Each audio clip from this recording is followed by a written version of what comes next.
Hello students, मैं सुधांशु सिंह।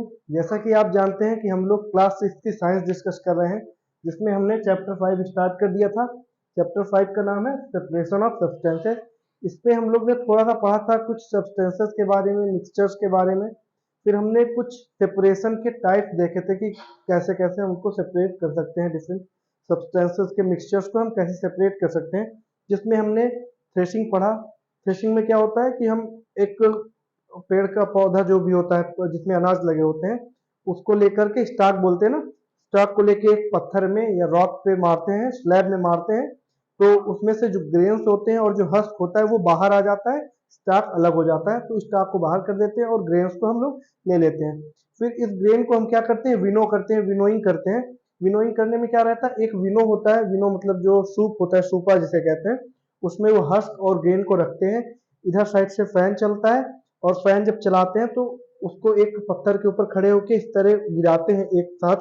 जब गिराते हैं तो जो ग्रेन्स होते हैं वो हैवियर होते हैं, तो हैवियर होने की वजह से वो डायरेक्टली एक जगह पे गिर जाते हैं। और जो हस्क होता है, जो भूसा होता है, वो क्या होता है, फैन की हवा की वजह से वो थोड़ा सा आगे जाके गिरता है, तो वो हस्क और ग्रेन्स अलग हो जाते हैं। फिर उसके बाद जो थोड़े बहुत इम्प्योरिटी बची रहती है उसको हैंड पिकिंग के थ्रू अलग कर लिया जाता है। तो ये हैंड पिकिंग हमारा थर्ड मेथड हो जाता है। फिर उसके बाद हमने पढ़ा था सीविंग को।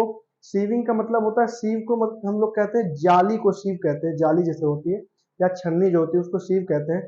तो सीविंग में क्या होता है कि जो सेम टाइप के, सेम साइज के पार्टिकल्स होते हैं, उनको अलग करने के लिए, बड़े पार्टिकल से अलग करने के लिए हम लोग सीविंग का मतलब यूज करते हैं। जैसे घर पे कभी घर बन रहा होता है तो बालू आती है ना, तो उसको छानना पड़ता है, या तो क्या करते हैं हम लोग उसको छन्नी से छानते हैं, तो जो सेम साइज के पार्टिकल्स होते हैं वो अलग हो जाते हैं और बड़े पार्टिकल्स अलग हो जाते हैं। तो ये सेविंग होती है। उसके बाद हमने मैग्नेटिक सेपरेशन पढ़ा था, मैग्नेटिक सेपरेशन। इसमें क्या होता है कि जो सब्सटेंस होते हैं, जो मैग्नेटिक सब्सटेंस होते हैं, अगर वो किसी और दूसरे सब्सटेंस में मिल जाते हैं, मिक्सचर बन जाता है किसी के साथ, तो हमें मैग्नेटिक सब्सटेंस को अलग, अगर अलग करना है तो हम एक मैग्नेट लाते हैं, उसको उसके ऊपर चारों तरफ घुमाते हैं, तो उससे क्या होता है, जो मैग्नेटिक पार्टिकल्स होते हैं वो सारे आकर के उसमें मैग्नेट में चिपक जाते हैं, जिससे हम उसको सेपरेट कर लेते हैं। तो ये चीज हम लोग पिछली क्लास में डिस्कस कर चुके हैं। आज हम लोग कुछ नए जो मेथड्स हैं उनको देखेंगे और थोड़ा आगे पढ़ेंगे। आज हमारा ये चैप्टर लगभग लगभग खत्म हो जाएगा। ठीक है, तो हम लोग पढ़ चुके थे threshing, winnowing, hand picking, sieving और कुछ मैग्नेटिक सेपरेशन के बारे में हमने पढ़ लिया था। अब हम पढ़ेंगे फ्लोटेशन के बारे में कि फ्लोटेशन कैसा होता है, फ्लोटेशन एंड सिंकिंग मेथड। ये हमारा नेक्स्ट मेथड होगा। आज का हमारा जो फर्स्ट मेथड होगा वो होगा फ्लोटेशन एंड सिंकिंग मेथड।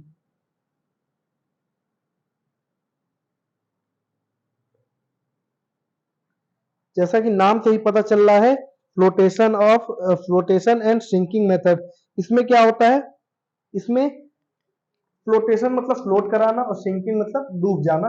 तो इस मेथड का यूज करके हम कैसे कर सकते हैं, सपोज हमारे पास एक मिक्सचर है, किसका है, सॉडस्ट और सैंड का मिक्सचर है।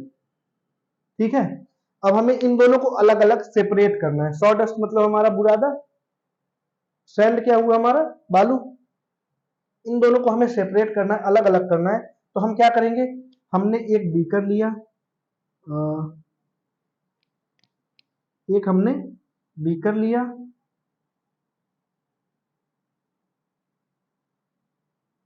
ये बीकर है, इसमें हमने इतना पानी भर दिया। ठीक है, अब हमने क्या किया, ये जो मिक्सचर है हमारे पास सॉडस्ट और सैंड का, इसको हमने इसमें डाल दिया। सॉडस्ट क्या होता है, हल्की होती है, तो ये सॉडस्ट यहाँ पे डिपॉजिट हो जाएगी ऊपर, पानी के ऊपर तैरने लगेगी, ये फ्लोट करेगी। और जो सैंड होती है वो भारी होती है, तो इसका ये क्या होगी, नीचे साइड जम जाएगी, नीचे जाके बैठ जाएगी, ऐसे ऐसे यहाँ पे बैठ जाएगी। तो हमने क्या किया, सॉडस्ट को अलग कर दिया और इसको अलग कर दिया। फिर हम इसको मतलब सॉडस्ट को निकाल लेंगे, पानी को गिरा करके सैंड को अलग कर लेंगे, सॉडस्ट को अलग कर लेंगे। तो इसका हम यूज करके इसमें क्या हुआ, फ्लोटेशन भी हो रहा है और सिंकिंग भी हो रही है। दोनों का यूज करके हमने इन दोनों को सेपरेट कर दिया। तो हमारा मेथड ये होता है जिसमें हम एक चीज हमारी फ्लोट कर रही होती है, एक ऐसी चीज होती है जो फ्लोट करती है, और उसी मिक्सचर में दूसरा हमारा ऐसा पार्टिकल होता है जो सिंक करता है। उन दोनों का यूज करके हम लोग इसको सेपरेट कर लेते हैं। ठीक है, तो ये हमारा ये एक मिक्सचर था। उसके बाद हमारा जो नेक्स्ट टॉपिक होगा, नेक्स्ट टॉपिक रहेगा सेडिमेंटेशन का एंड डिकेंटेशन। ठीक है, सेडिमेंटेशन और डिकेंटेशन, उसको देख लेते हैं क्या चीज है।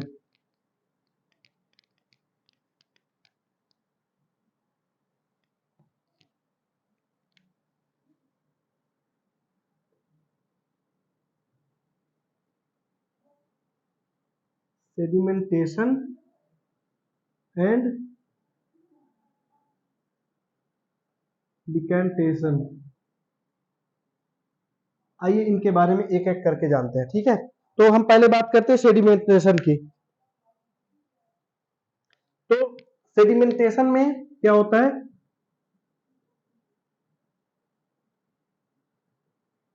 सेडिमेंटेशन का यूज हम तब करते हैं जब हमारे पास कोई इनसॉल्युबल सब्सटेंस होता है। इनसॉल्युबल सब्सटेंस या मिक्सचर का मतलब क्या होता है कि ऐसा कोई सब्सटेंस जो पानी में घुले नहीं, उसको इनसॉल्युबल सब्सटेंस कहते हैं। जैसे सैंड, ठीक है, अगर एक हमारे पास मिट्टी है, क्या कहते हैं उसको, मड है, मड है, ठीक है, मडी सैंड है, मडी सॉयल है, तो उसको क्या करेंगे हम, देखिए जैसे मडी सॉयल है, उसको हमने मान लीजिए पानी में घोल दिया, ठीक है, पानी में मडी वाटर है हमारे पास, तो उसमें से अलग करना है तो कैसे करेंगे, मडी वाटर है, मडी वाटर को हमने पानी में जब डाला, इसको क्या किया, वाटर में डाल दिया, तो ये सपोज हमारा इसमें वाटर है, ये मडी वाटर है कहे, इसमें ये गंदगी इस तरह फैली हुई है, तो ये मडी वाटर है सपोज, ठीक है, ये क्या है, मडी वाटर,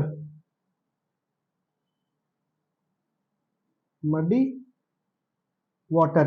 अब डिकेंटेशन सेडिमेंटेशन में क्या होता है कि अगर इसको कुछ देर के लिए स्टिल हम लोग छोड़ देंगे, इसी तरह स्टिर कर देंगे, ये हिले डुले नहीं, तो क्या होगा इसमें, सैंड, क्योंकि जो मडी वाटर होता है वो सैंड और पार्टिकल्स का मिक्सचर होता है, तो इसमें क्या होगा कि ये वाटर ऐसे रहेगा और यहाँ पे सैंड और बाकी सारे पार्टिकल जो है पार्टिकल्स होंगे वो ये क्या होंगे, इकट्ठा हो जाएंगे। इनको हम क्या कहते हैं, सेडिमेंट्स। ठीक है, तो सेडिमेंटेशन क्या हुआ, ये सेडिमेंट्स है। अब सेडिमेंटेशन क्या हुआ, settling down of sediments, settling down of sediment is called sedimentation। क्या होता है, जो सेटलिंग डाउन ऑफ सेडिमेंट्स होता है, सेडिमेंट्स का नीचे बैठ जाना, वो क्या कहलाता है, सेडिमेंटेशन। इसको हम थोड़ा सा और अच्छे से लिख सकते हैं, the the process of settling down of sediments is called sedimentation. ठीक, तो ये तो हमारी बात हुई सेडिमेंटेशन की, सेडिमेंट्स बैठ गए नीचे। अब डिकेंटेशन क्या होता है, डिकेंटेशन अब देखिए थोड़ा जान लेते हैं।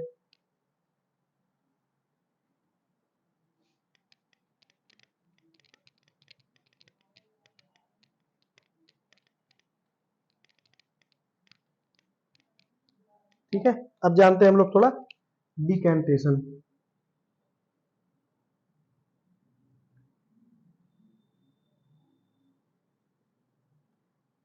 डिकेंटेशन इसमें क्या होता है, देखिए डिकेंटेशन का मतलब होता है the process of transferring clean liquid without disturbing sediments, the process of transferring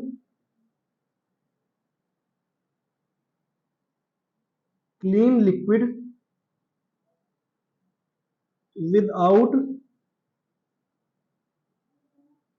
disturbing sediments is called decantation। समझ में आया? जैसे हमने क्या किया, सेडिमेंट फॉर्म हुआ नीचे, अब हम ऐसा करेंगे कि वो लिक्विड दूसरी जगह हम लोग ट्रांसफर कर दें और सेडिमेंट्स में डिस्टर्बेंस ना हो। जैसे ग्लास में हमने मान लीजिए सेडिमेंट फॉर्म कराया, नीचे मिट्टी बैठ गई, उसके बाद हमने क्या किया, लिक्विड को धीरे धीरे धीरे धीरे दूसरे बर्तन में गिरा दिया। तब तक गिराया जब तक नीचे के सेडिमेंट्स डिस्टर्ब नहीं हो रहे हैं। जैसे ही डिस्टर्ब होते हैं उसको हम रोक देते हैं। तो क्या हुआ, ये जो प्रोसेस हुआ, क्लीन लिक्विड जो था उसको हमने दूसरे में कर लिया, वो क्या प्रोसेस कहलाएगी, वो हमारी डिकैंटेशन कहलाएगी। उसे हम लोग डिकैंटेशन कहेंगे। सेडिमेंटेशन क्या होती है, सेडिमेंटेशन क्या होती है, the process of settling down of sediments at bottom of any beaker या कोई फ्लास्क, तो उसे क्या कहेंगे हम, सेडिमेंटेशन कहते हैं। ठीक है, वो सेडिमेंटेशन होता है। अब हम लोग थोड़ा बात करेंगे, अब बात करेंगे हम लोग लोडिंग की। लोडिंग क्या होता है,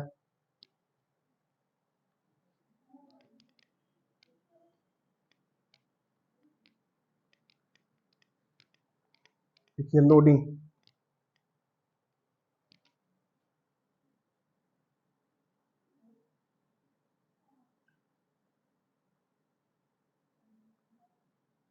कंप्यूटर में लोडिंग होती है ना, ये वो वाली लोडिंग नहीं है, ये दूसरी लोडिंग है। इसके बारे में देखिए, जैसे मान लीजिए हमारे पास क्या है, एक बीकर है,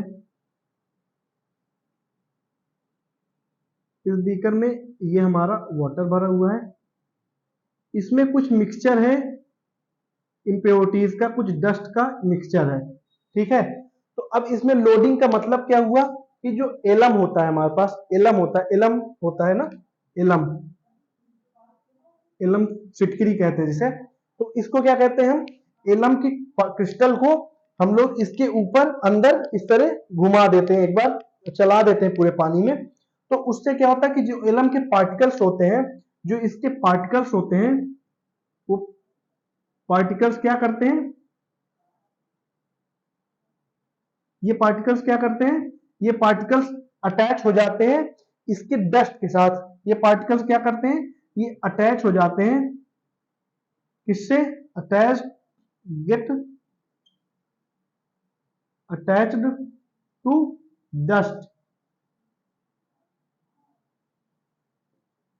क्या होते हैं, ये एलम के पार्टिकल अटैच हो जाते हैं डस्ट पार्टिकल्स के साथ, और डस्ट पार्टिकल को लेकर के नीचे सेटल डाउन हो जाते हैं या सेडिमेंट फॉर्म कर देते हैं। तो हमें क्या मिल जाता है, क्लीन वाटर हमें मिल जाता है। फिर डिकैंटेशन के प्रोसेस के थ्रू हम लोग वाटर को अलग कर लेते हैं। तो इस प्रोसेस को, जिसमें हम लोग एलम को यूज करते हैं, वो प्रोसेस क्या कहलाती है, ये प्रोसेस कहलाती है हमारी लोडिंग। कभी कभी देखते होंगे, जैसे बहुत धूल उड़ रही हो और बारिश हो जाए, तो जो बारिश की बूंदें होती हैं, वो धूल को, डस्ट पार्टिकल्स को अपने साथ लेकर के नीचे सेटल डाउन हो जाती हैं, और जो हमारा एटमॉस्फेयर होता है वो बहुत क्लीन हो जाता है, और हमारे जो एयर होती है वो बहुत ज्यादा क्लीन हो जाती है, फिर उसमें धूल नहीं रह जाती ना। तो ये प्रोसेस हमारी क्या कहलाती है, लोडिंग कहलाती है। ठीक, लोडिंग के बाद हम लोग बात करते हैं फिल्ट्रेशन की, कि फिल्ट्रेशन क्या प्रोसेस है, फिल्ट्रेशन में क्या होता है।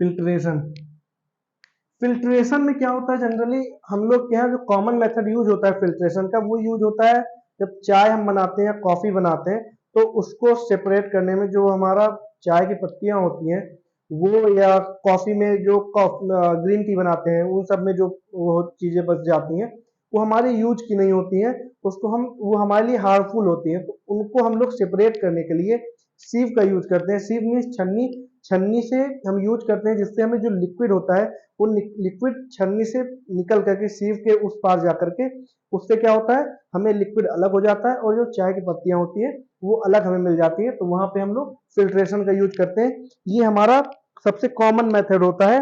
आ,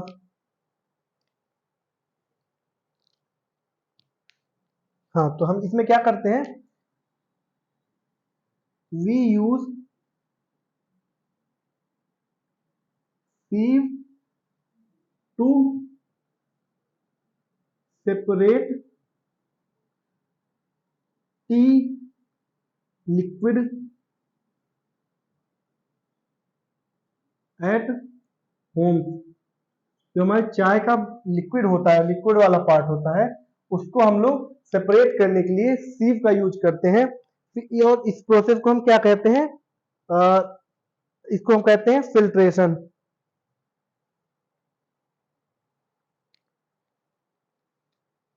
अब देखिए, जो जो लिक्विड हमने फिल्टर किया, जो लिक्विड फिल्टर होकर के हमको मिला, वो हमारा क्या कहेगा? फिल्ट्रेट कहलाएगा। क्या कहेगा? हमारा फिल्ट्रेट कहलाएगा। और जो रेस्ट वाला जो जो सीव बच जाता है, रेस्ट पार्ट जो हो जाता है इसका, रेस्ट पार्ट हमको क्या कहलाता है? वो रेसिड्यू कहलाता है। वो क्या कहलाता है? रेसिड्यू कहलाता है। जो लिक्विड हमें चर्न करके मिलता है उसे फिल्ट्रेट कहते हैं, और जो रेस्ट वाला पार्ट होता है, चाय की पत्ती होती है, उसको क्या कहते हैं? रेसिड्यू कहते हैं। ठीक है, वो रेसिड्यू कहलाता है। तो ये हमारा फिल्ट्रेशन का प्रोसेस है। अब आजकल तो बहुत सारी मशीन्स आ गई हैं, उसमें डिफरेंट डिफरेंट प्रोसेसेस हो जाती हैं, उसके थ्रू फिल्टर हो जाता है। जैसे एक्वागार्ड है, एक्वा वगैरह, ये सारी चीजें बहुत सारे कंपनी के, अलग अलग कंपनी के भी है। तो ये क्या है? ये फिल्टर करते हैं। इनमें यूवी रेज होती हैं, वो जम्प को किल करती हैं। इनमें और भी मिनरल्स होते हैं जो वाटर में ऐड हो जाते हैं, और ये फिल्टर्ड पानी हमको देते हैं। ठीक है, तो वो फिल्ट्रेशन का एक न्यू मेथड आया है, लेकिन ये हमारा बेसिक कॉमन मेथड है जो फिल्ट्रेशन का यूज करते हैं हम लोग।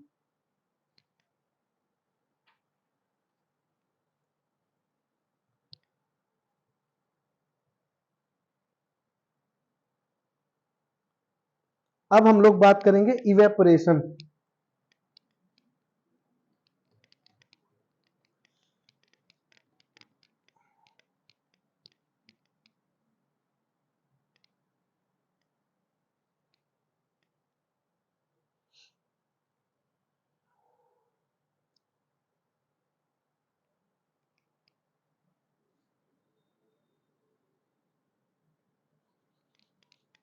इवेपोरेशन नहीं, सॉरी, हम लोग बात करते हैं थोड़ा सा,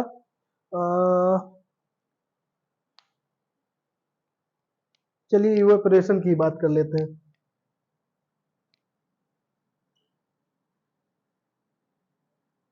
ठीक है, इवेपोरेशन की पहले बात कर लेते हैं, फिर आगे देखते हैं।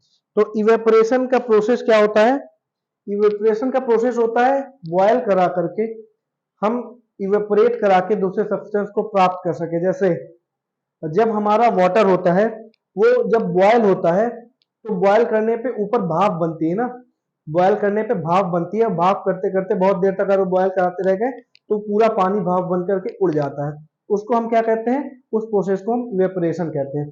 अब ये यूज कहाँ होता है? सेपरेशन में कैसे यूज होता है? तो जब हम ओशियन वाटर लेते हैं, ओशियन, हमें सबको पता है कि सॉल्ट कहाँ से मिलता है? सॉल्ट हमें सी वाटर से मिलता है। जो समुद्र होता है उसके पानी से हमें सॉल्ट मिलता है। ठीक, कहाँ से मिलता है? हमें सी वाटर से हमें सॉल्ट मिलता है। ठीक, अब हम क्या करते हैं कि समुद्र के किनारे बहुत बड़े खेत में ऐसे ऐसे क्यारियां बना देते हैं, पार्ट्स बना देते हैं। जब समुद्र की लहरें आती हैं तो इन सब में पानी भर जाता है, या फिर वहां से पानी भर करके इनमें डाल देते हैं। जब इनमें डाल देते हैं तो क्या होता है कि इनमें धूप पड़ती है। जब धूप की रोशनी पड़ती है तो क्या होता है कि जो पानी होता है, वाटर होता है, वो तो उड़ जाता है, इवेपोरेट कर जाता है, लेकिन जो सॉल्ट होता है वो बच जाता है। NaCl जो होता है, सॉल्ट जो होता है, वो बच जाता है। क्या होता है? सॉल्ट, सी वाटर में क्या होता है? सी वाटर में इसमें वाटर होता है प्लस सॉल्ट होता है और भी मिनरल्स होते हैं, लेकिन हमें उसकी बात नहीं करनी, हमें अभी सिर्फ इतने की बात करनी है। जब हम इसको सी वाटर को क्या कराते हैं? बॉयल कराते हैं।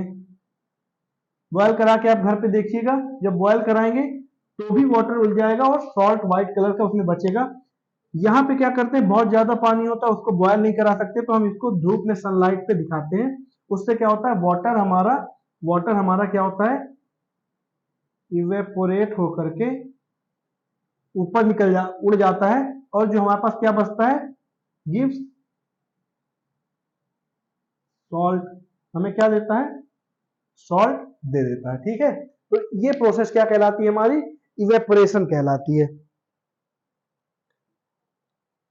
अब हम बात करेंगे चर्निंग की।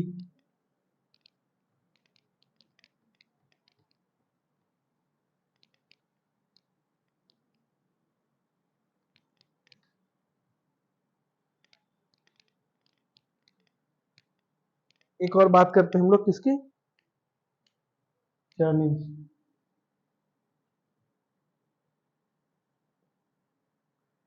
चर्निंग कौन सी प्रोसेस है, चर्निंग कॉमन मेथड है जिसमें से हम कर्ड से बटर को निकालते हैं।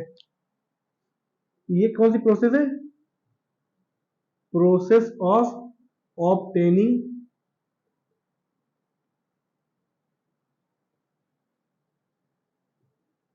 Butter from curd. इसके लिए क्या करते हैं हम लोग, क्या करते हैं, घर पे हमारे पास जब कर्ड होता है, दही होती है, तो दही में क्या करते हैं हम लोग, एक वुडन लैडल होती है, एक वुडन लैडल होती है, एक वुडन क्या करती, एक वुडन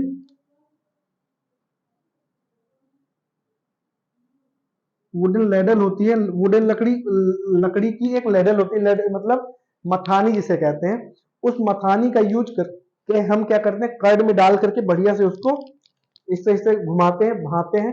इसको भाना कहते हैं, मथना कहते हैं।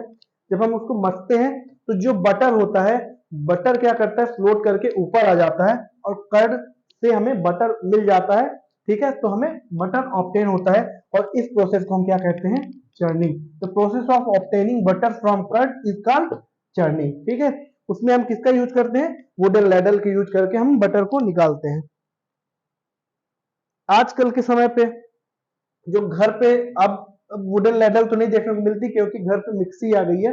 मिक्सी का यूज करके आदमी उसको बहुत बढ़िया से घुमा करके उसको वो कर लेता, मथ लेता है, मथना कहते हैं ना, मथानी जिसको कहते हैं, उसको घुमा करके बहुत बढ़िया से कर लेता है, फिर उससे बटर आराम से निकल आता है।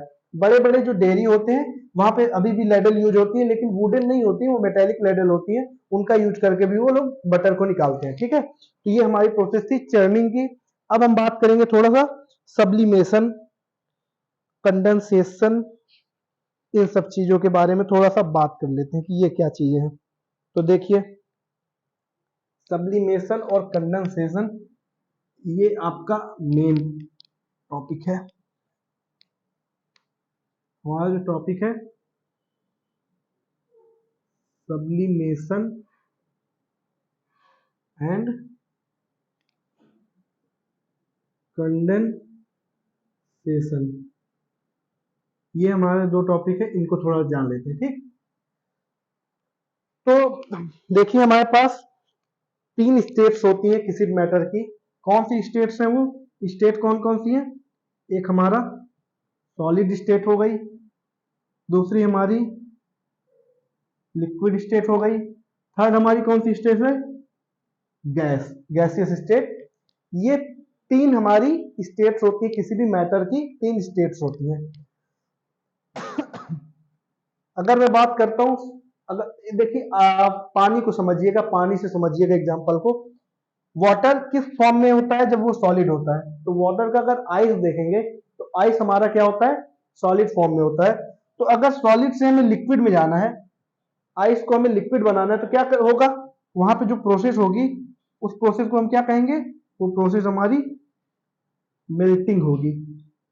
मेल्ट होगी तभी तो वो लिक्विड बनेगा, आइस जब मेल्ट होगी तभी लिक्विड होगी।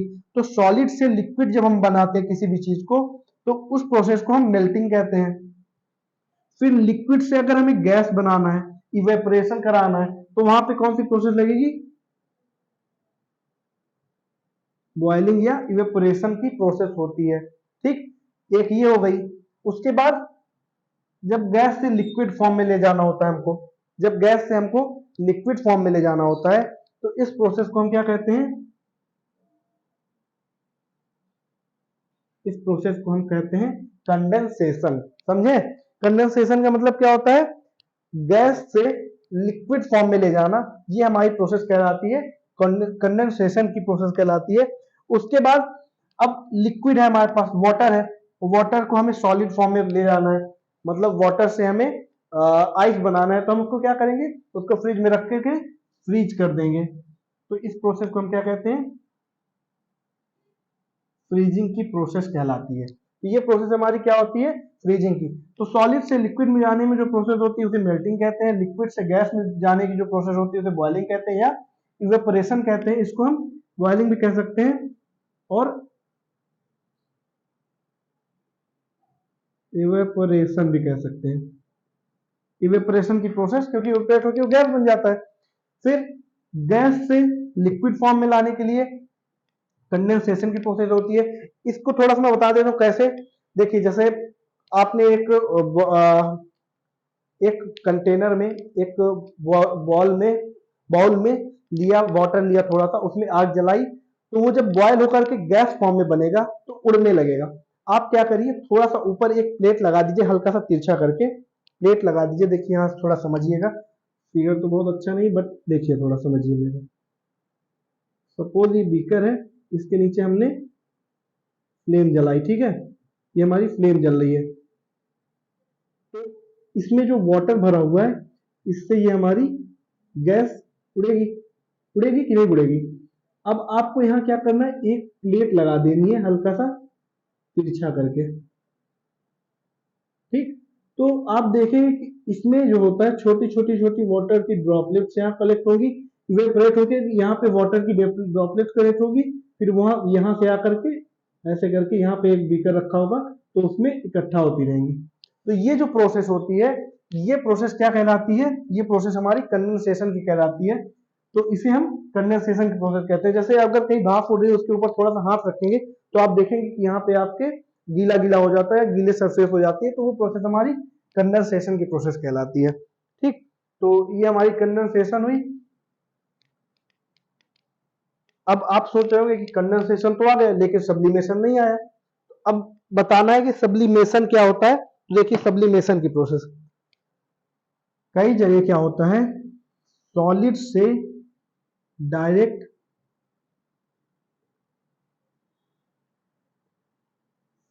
डायरेक्ट गैसियस फॉर्म में कई मैटर्स चेंज होते हैं।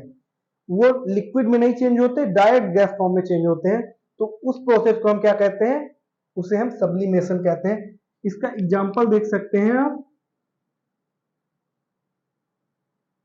कपूर जो होता है, कैम्फर, जो कपूर होता है हमारा, कपूर को आप रख देंगे तो वो गैस बन करके उड़ता रहता है, वो सीधे सॉलिड से गैसियस स्टेट में चेंज हो जाता है।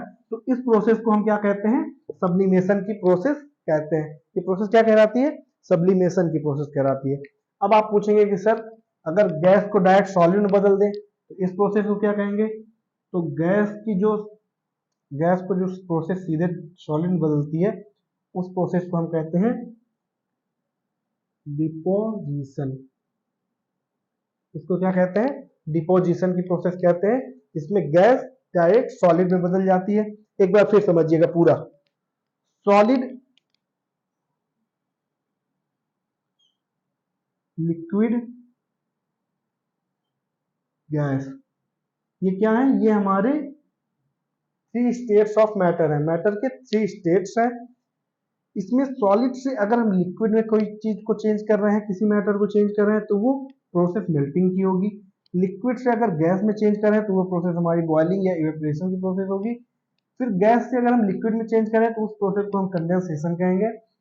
लिक्विड से अगर सॉलिड में करें तो उस प्रोसेस को हम फ्रीजिंग कहेंगे। फिर सॉलिड से अगर गैसियस फॉर्म में किसी को चेंज करें तो उसे हम सब्लिमेशन कहेंगे। और गैस फॉर्म से अगर सॉलिड फॉर्म में चेंज हो रहे हैं तो उसको डिपोजिशन की प्रोसेस कहते हैं। क्या कहते हैं, डिपोजिशन की प्रोसेस कहते हैं, ठीक है।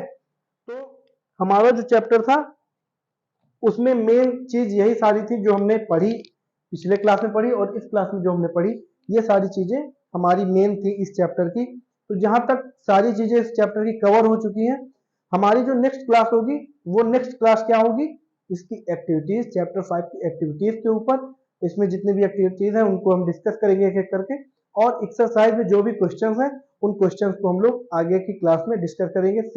अगली क्लास में एक्टिविटी और एक्सरसाइज दोनों डिस्कस होगी डिटेल में, ठीक है। तो आप लोग इस चैप्टर को बढ़िया से पढ़िए, अच्छे से घर पे पढ़िएगा, उसके बाद अगली क्लास में मिलते हैं। अच्छे से उसको अगर आप पढ़ के आएंगे तो अगली क्लास जो आपकी रहेगी बहुत अच्छे से आपको समझ में आएगी, सारी एक्सरसाइज आपसे अपने से बनती रहेगी, फिर भी मैं समझाऊंगा, ठीक है, मैं समझाऊंगा ही, खैर तो आप वो देखिएगा, और बाकी आप मिलते हैं अगली क्लास में, ठीक है। आज की क्लास में यहीं तक, थैंक यू।